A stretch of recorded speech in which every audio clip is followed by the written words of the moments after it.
I refused to join a motorcycle club that would not recognize all ethnicities for membership. So I turned to the Black Sabbath Motorcycle Club, which my good friend Black Dragon on Black Dragon Biker TV. You know, check him out. This guy really helped me to understand by hanging out with these guys, partying with these guys, learning their stories. That even helped me more to understand what the black community was going through in this country.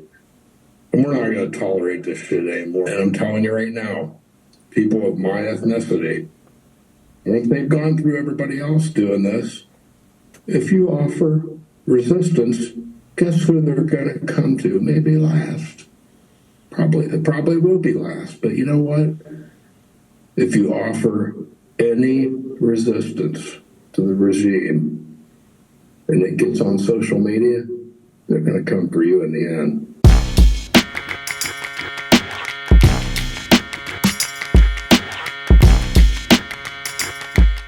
What's up, YouTube? Drill Sergeant here, and today we have a special guest, and it's not the first time you're seeing him here. We're gonna call him a regular now, friend of the show.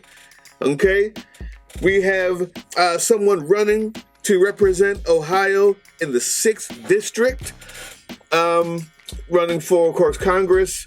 That's the House, and I am honored to not just have somebody who cares about democracy, who goes out and fights, wants to be a Democrat who goes out and fights, not strongly worded letters. Okay? He's at the marches, he's at the capitals, and he's online right here. We have Lieutenant Colonel Malcolm Ritchie. What's going on, brother? Man, it is so much fun to be with you, Drill Sergeant Doug. Doug, you're a valuable asset to this cause. And I've made tremendous strides in a short period of time in garnering support for running for the U.S. House of Representatives in the 6th District of Ohio, a heavily red district in Ohio. Of course, I've lived there 32 years, and I think I can get through to the citizens of our district. And with all of the atrocities of forest fires going on, it's hard to keep up with it. But people are getting very nervous, even those people that voted for Donald Trump and for my opponent in Congress. People are getting very, very nervous about what is going on because they're finally waking up. There are a lot of atrocities, and we're going to get to some of those today. On the other hand, before we get to the big stories, there's a vote on Tuesday. You guys got a vote going on Tuesday. What's happening? Give us the scoop. Well, in our district in Ohio, the state-level issues, there are 4 of them.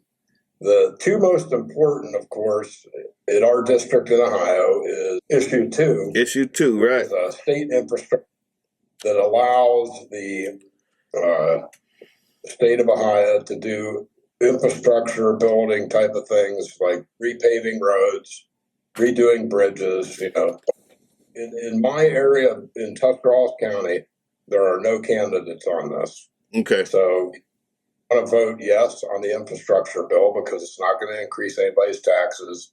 And of course, you know, you don't want to hit those big potholes on the road. You don't want the bridges falling in. Yeah. It's just a pretty normal infrastructure bill. There's also a bill to support the Ohio Department of Education. And when you go to your voting place and you pull that ballot, you want to vote yes for that issue that supports Ohio public education. And it's kind of a bill that is limiting the voucher program, which I'm completely against. So, you know, what's going on now with the Agenda 2025 in Ohio is that they are trying to push as many people towards accepting vouchers to go to private schools, and thus much money in the Ohio coffers will go to those private schools, and then public schools will suffer because they won't receive, you know, the money that they need for the public school system. So you have to be, keep a close eye on that as you go to the ballot in Ohio, and vote yes for the public school support. So that's what's on the Ohio issues right now. And like I said, in my district, in my county, there's no candidates to vote for right now. That's not true in every county, though. Every county is different. There's a lot of local officials and county officials that you vote for in various counties in the 6th district. And of course, you want to vote Democrat. You definitely want to vote Democrat. There's no other choice. I mean, if you don't know that by now, guys, I'm not sure how else to show you. Like, there's another issue.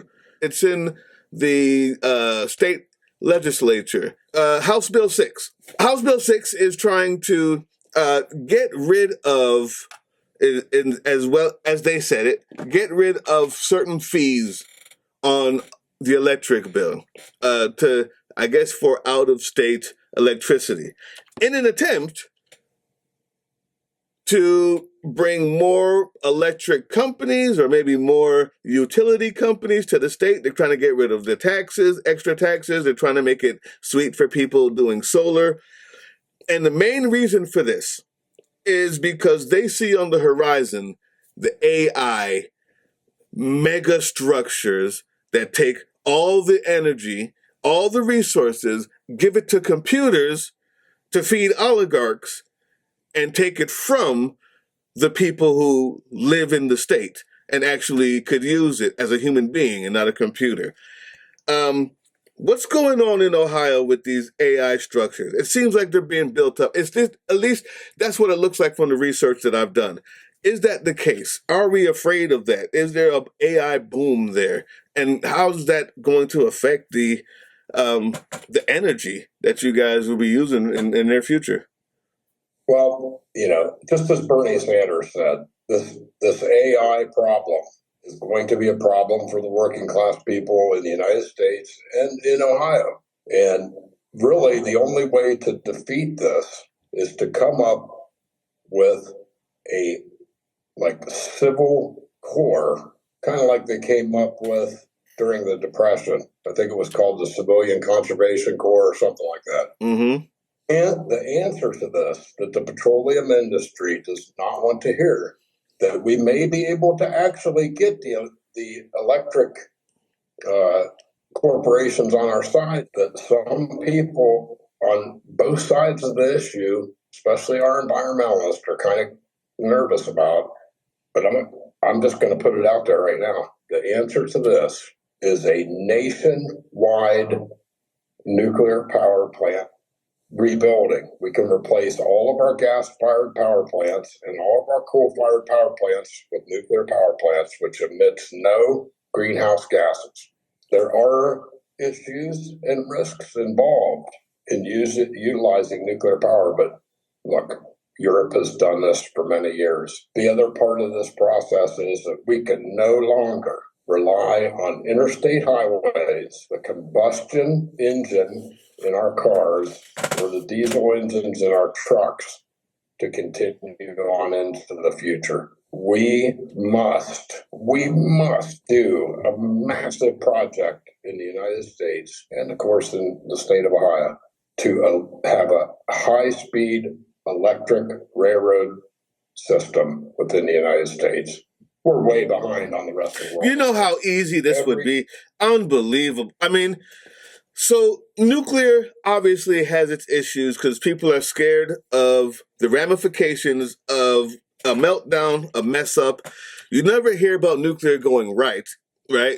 But you always hear about when there's a nuclear meltdown because the risk is years in the future, depending on what happens in the meltdown, how much uranium is there, how much radiation is there, depending on what happens in the meltdown, it could be whatever area is gone, could be gone for 100 years.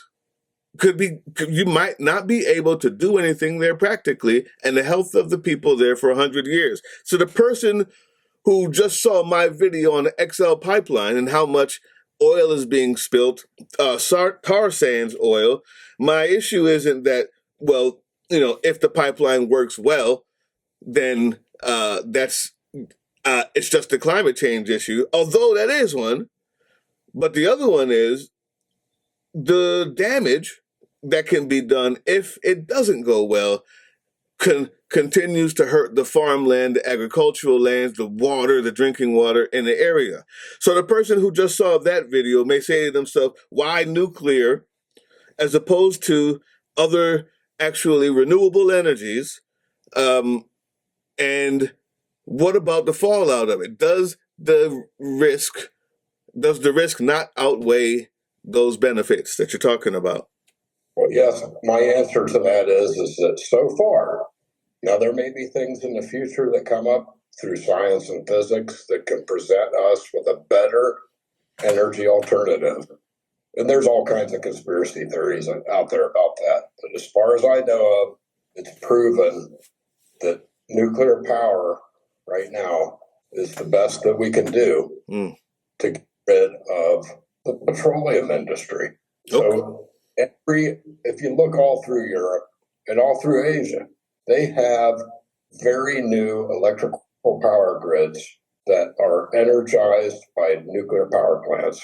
And how many incidents have you heard of in recent times with the new modern technology that we can use to control these systems and prevent risks of accidental release to the atmosphere of any problems? Yes, we did have what occurred in Japan, but that was a complete natural disaster that nothing could have prevented that. We had an earthquake and a tsunami. Yeah. But what's the worst nuclear accident we ever had in this country? It was a very small release in Pennsylvania, which, to my knowledge, no one has ever proved that there's been any long-lasting ramifications from the 3 Mile Island nuclear accident. Mm-hmm. However, if you look at the chemical and the petroleum industry, there are hundreds upon hundreds of environmental catastrophes that have occurred, and you pointed out one of them on a recent video. 28 of them in the past 10 years on that one pipeline.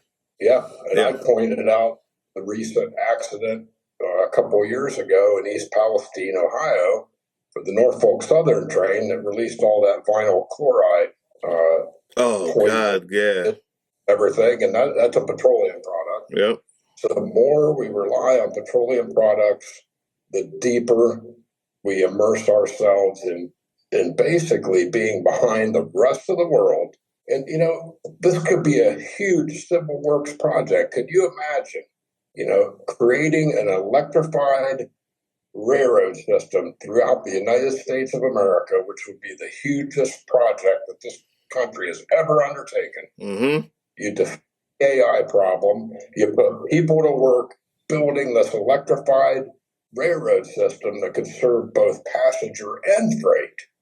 Can you imagine what kind of a project that would be? But of course, we're going to fight the oil lobby on this because it would render the oil industries obsolete. Obsolete. So what we're fighting against is gigantic industries making too much money and being short-sighted like all rich people are.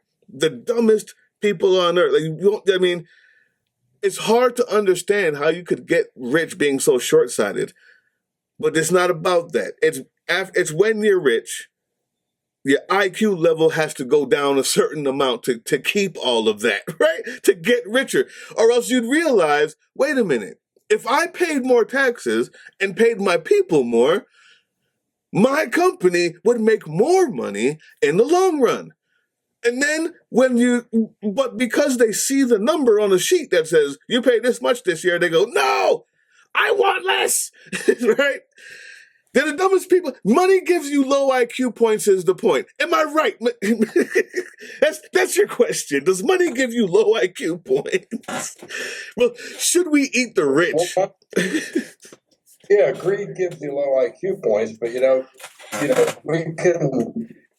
we can manipulate these companies because you know what? We can put the power companies, the independent power companies in this country, we can put them in direct competition with the oil and gas industry, because we can go out there and say, hey, we're going to institute this massive nationwide project that is going to make things much better for the people of this country. It's going to have a much better effect on climate change.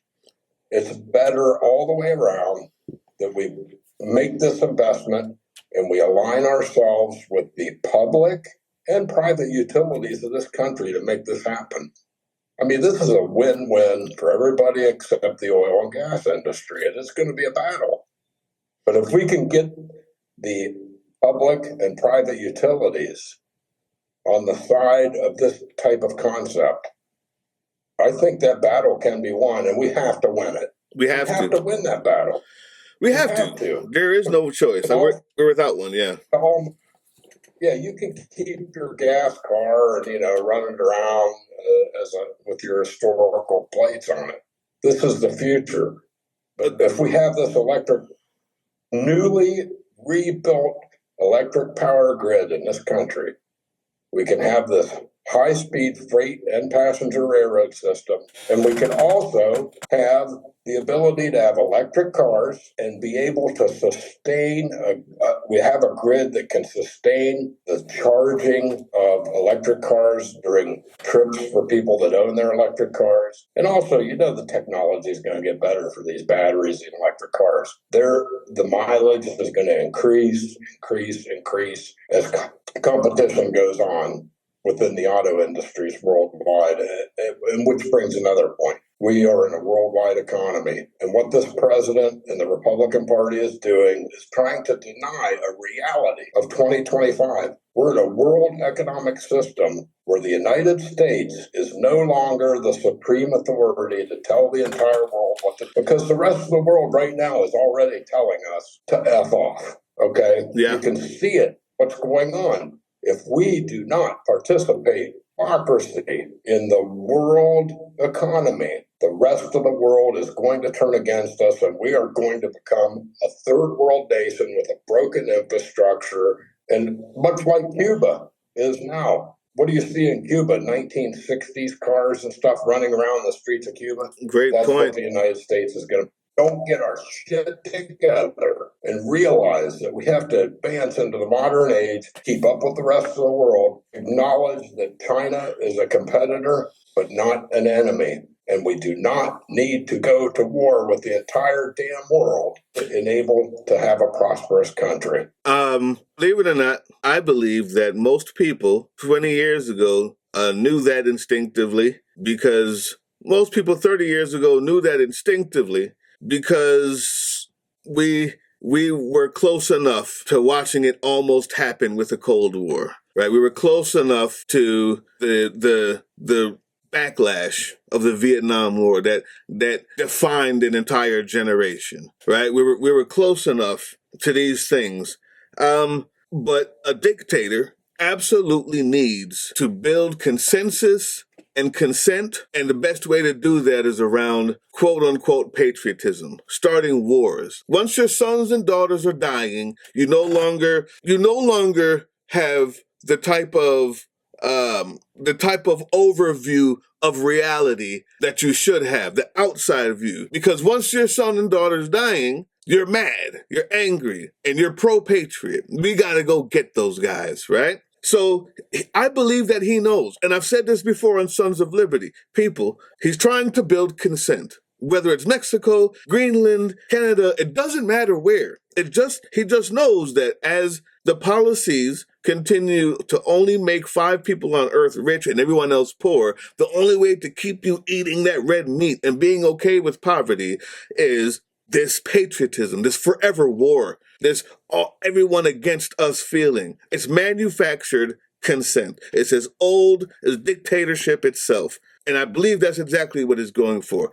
I love that point. What I don't understand is why we haven't already had electric trains, not electric trains, but high-speed rails, because it was dang near under construction. I mean, when Obama got there, I remember it was being touted and pronounced and asked, can we do this? Hey, let's look into it. Here we are, 20-something years later. Every other country has found a way to get something like that done. And we have gone backwards. It's absolutely disgusting. But you said something about atrocities. I want to get to morality, confidence, decency, the building of trust.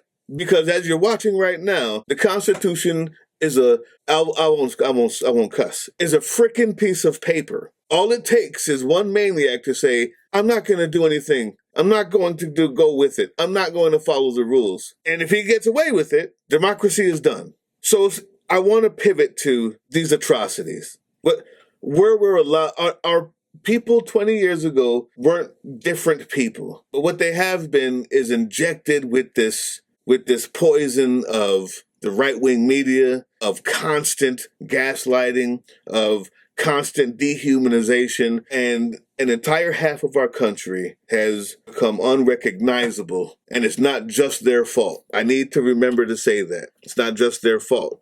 We'll be right back with our candidate for Ohio 6 District, Lieutenant Colonel Malcolm Ritchie, right after these words from Herb Digital on our Twitch channel. What up, Twitch? What up, Twitch? What up, Twitch? It's your boy Herb Digital. Herb Digital. Herb Digital. Hopped out the Bionic 5, now I'm on iRacing Live. When I'm not dunking on incels or smacking racists, I like to settle down with a little music. If you want to catch me racing, ooh, nobody can catch me racing.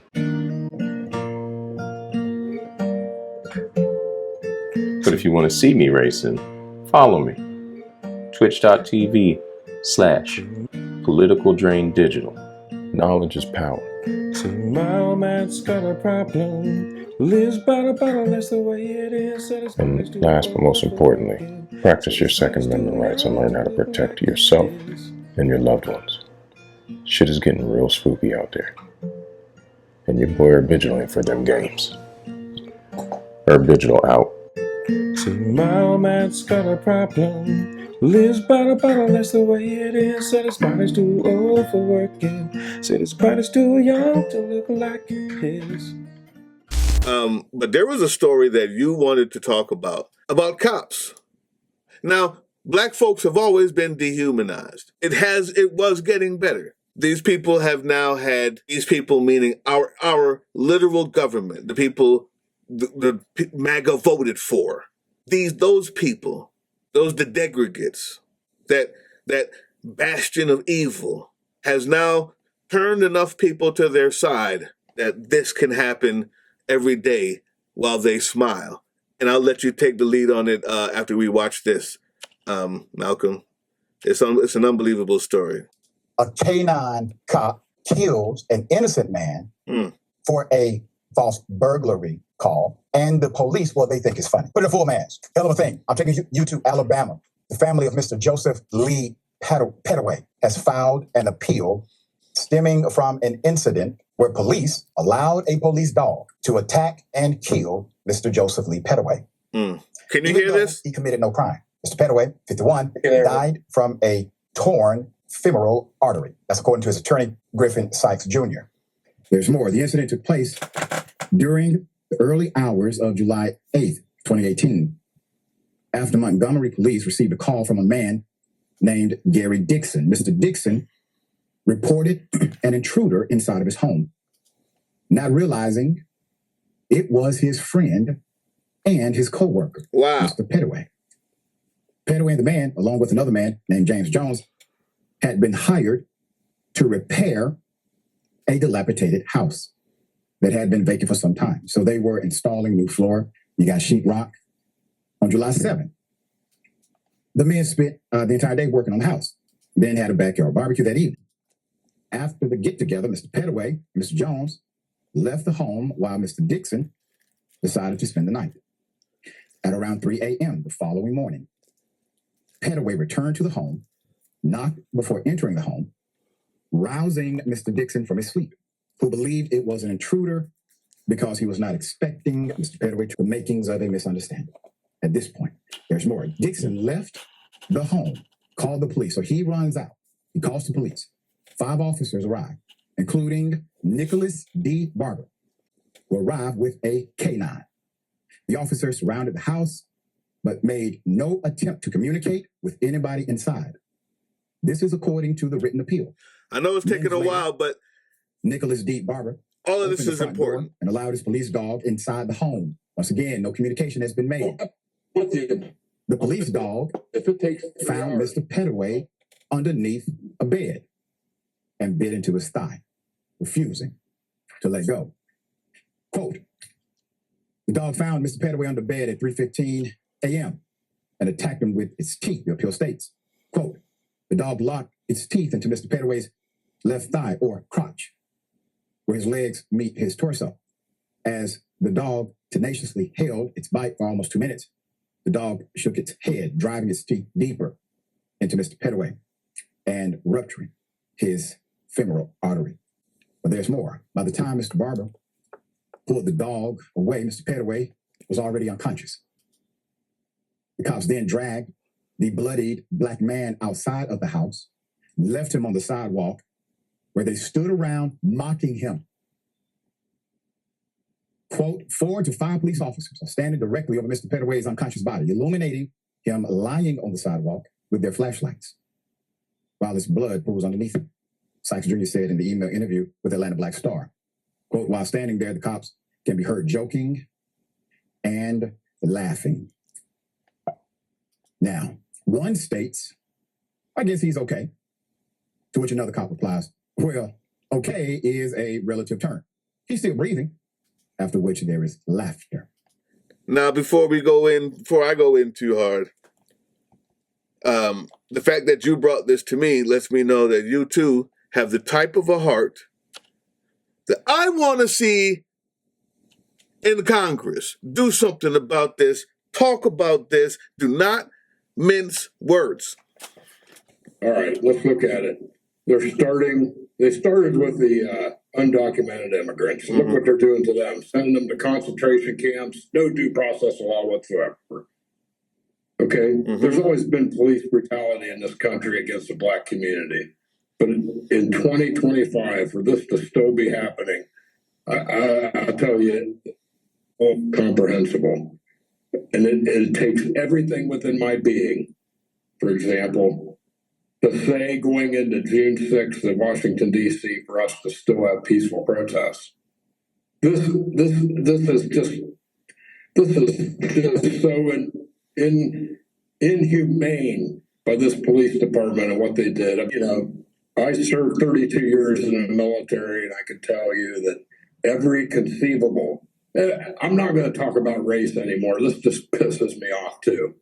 We're not talking about race. There is no fucking races in the United States. There's fucking human beings. Let's start talking about ethnicity. Ethnicity has had problems in this world for 10,000 years.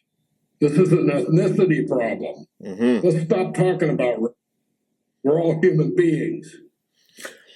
100%. I served in the military with every conceivable ethnicity. I've had commanders that were of, quote, ethnicities other than white people that I respected. They had my back. My officers had my back. My generals had my back. My NCOs had my back. I can't tell you how many times my life was saved by every conceivable, quote, ethnicity in the United States military. This just enrages me to no end. You know, one of my best friends that I met on a motorcycle set, and you know, we've talked about this, into the motorcycle life, motorcycle set. I refused to join a motorcycle club that would not recognize all ethnicities for membership. So I turned to the Black Motorcycle Club, which is my good friend, Black Dragon, on Black Dragon Biker TV.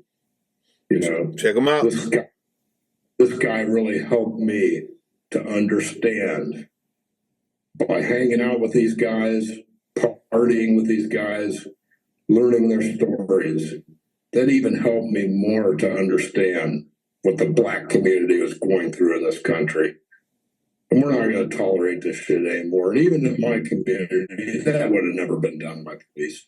the police officers that I know in my community would have went in, found out what the situation, what the hell was going on. They wouldn't have released a dog just to go in and start biting people. You know, this is just beyond comprehension what happened here. You know, and this current administration and the Republican Party wants to make this commonplace in this country and believe, and I'm telling you right now, people of my ethnicity, once they've gone through everybody else doing this, if you offer resistance, guess who they're going to come to? Maybe last. It probably will be last. But you know what? If you offer any resistance to the regime and it gets on social media, they're going to come for you in the end.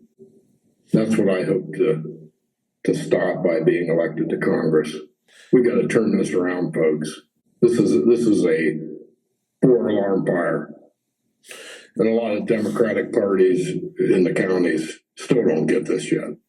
How are you going to go in there and impress upon them that we won't be here? That the people who are being sent to concentration camps is not in the future, it's now. It's now. How can we impress upon them that children are dying in Texas because of ridiculous laws of the 1700s now? How do we impress upon them the nature of the problem and have them out in the field? Have them, I don't see them on where I see Bernie and AOC. Come outside. Do something. Show something. Give the permission structure that people need to have the boycott that can actually work. I don't know. I'm on a rant. Help me out here. Help me out here, Malcolm. What am I missing? How do we do this? Well, obviously, now public protest in the extreme, civil disobedience, showing up. I cannot impress upon veterans and all citizens and members of Congress, members of state legislatures, and of course these are going to be Democrats. You gotta come to Washington, D.C. on June 6th for this protest. You know, and I give every man, I love you, I love Big Sarge, I love Cliff Cash and Jessica Dennison, and all the people that are putting this stuff together. You know, our first protest I went to was fantastic. We had over 5,000 people. Mm-hmm. We need 1 million people out there on June 6th. The anniversary of June 6th of 1944, when we smashed fascism, we smashed the Nazis. Mm-hmm. We need right now to give us some breathing space. The new candidates in the Democratic Party, give us some breathing space so that there'll be a 2026 election. The only way we could do that is to take to the streets. We need simple disobedience. We don't need violence. You know, if you look at Smedley Butler, General Smedley Butler, 2-time Medal of Honor winner in the Marine Corps, who wrote the very famous forward-looking book, War is a Racket. When he, in the late 1920s, he helped the bonus movement of World War I veterans who were promised bonuses, kind of like a pension. Yeah. Because they didn't have they didn't have no disability back then. They didn't have no military retirement. Mm-hmm. They were promised bonus by this government for going to fight in World War I. And they were denied that bonus until Franklin Roosevelt became president. But you know what? They organized. They went to Washington, D.C. General Smedley Butler spoke up for them, and he told them, do not make this a violent revolution because you will not win this battle. Right. Make this, you have sympathy. You have the support of the American people against President Herbert Hoover. And what happened? Because of what the actions that Hoover did in breaking up that movement, to get the DeBonis Army and Smedley Butler put forward to us as an example to us for future generations by becoming nonviolent protest, by not inciting a revolution against the U.S. government. They eventually got everything they wanted. You got to get out there when it's raining and thunderstorming, when it's cold. You got to protest every weekend. County courthouses, state capitals, Washington, D.C. It's got to happen. It's the only way. Absolutely, absolutely. So well said. I'm going to leave it there. I'm going to leave that there because D-Day, June 6th. You're going to want to be there, guys. Black folks, you have put on a concerted effort to withhold your protest, to ensure that the people who are protesting mean what they're saying, and you're tired of being looked over. I understand. Fine. That's fine. That's fine. What I need you to do is make sure that you are supporting Democrats in every city. What I need you to do, black folks, what we got to do, I have no problem with you withholding your protest if you're staying home, but make sure that you're pressing like and subscribing, not just on here, but also on Tyler Cohen, also on every channel that you can. You know why? Because while they're out there protesting, the media will not cover it. So if they prove to us that they care enough to have us come back in and win it again, then that also means that we have to make sure that they're covering it so we know that we're making the right decision. That's just for black folks. And I say it outwardly in front of everybody because I don't think I'm wrong. I stand on justice in that one. I understand what you're talking about, the black community. If you're going to stay home for these protests, just make sure you're watching it. You're pressing the like, you're pressing subscribe, you're sharing it. Because along with a new realization that the people who get treated the worst can't always be the people who are out there in the front to get beat up and bitten by dogs, to get shot by Rittenhouse. We can't always be there in the front. We know that now. That's fine. But we have to also tie that with a new media that's going to follow it.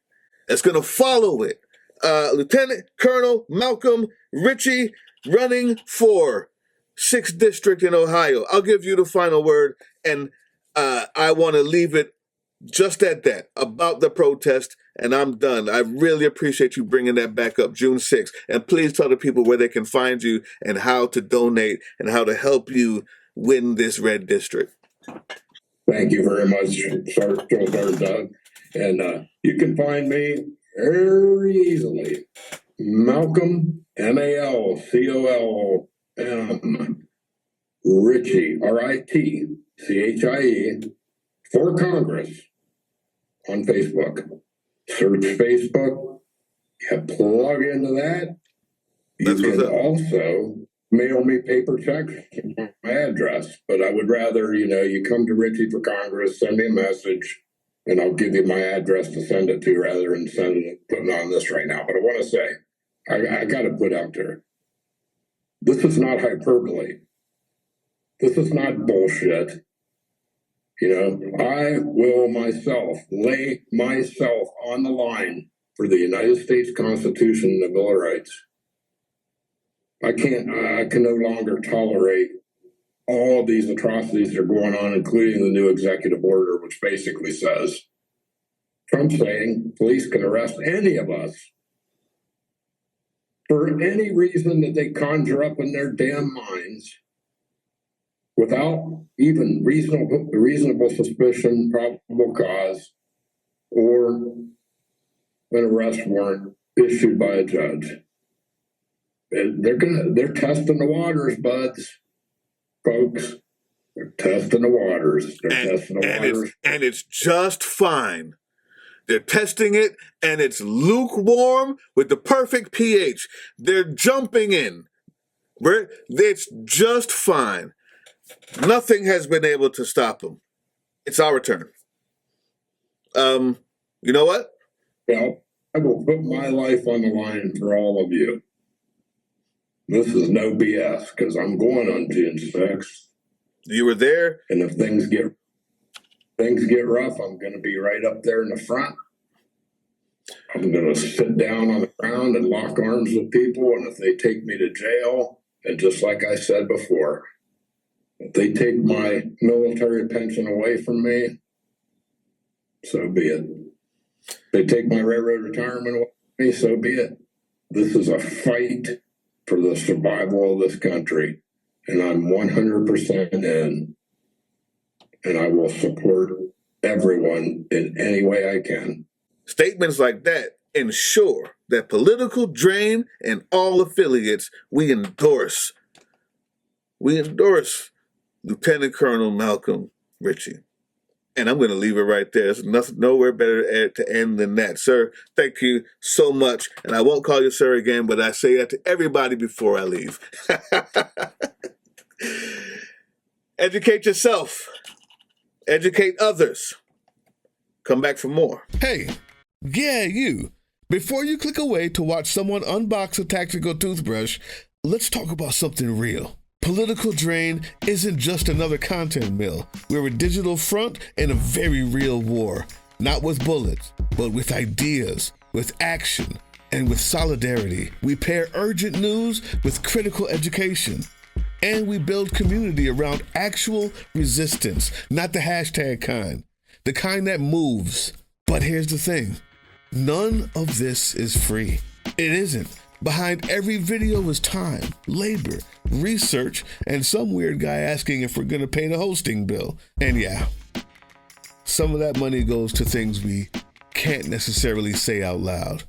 If you know, you know. Let's just say our special ops aren't Call of Duty LARPers. They're people making real moves to protect, uplift, and organize. You're not just funding a channel. You're funding a resistance network in a world where capital still calls the shots. Unfortunately, in a system built on artificial scarcity, even mutual aid has a price tag. And if we want to grow, if we want to win, we need your help. We need your help. So if you've got even a few bucks to spare, toss it our way. It's not for ads. It's not for merch drops, but for people making moves in the shadows so others can do it in the light. It's just us and you. So fund the mission, fund the fight, fund the future, because nobody's coming to save us. We save each other. That's how this works. Follow us on all these things you see here, and our link tree is in the description. Maybe even get some merch.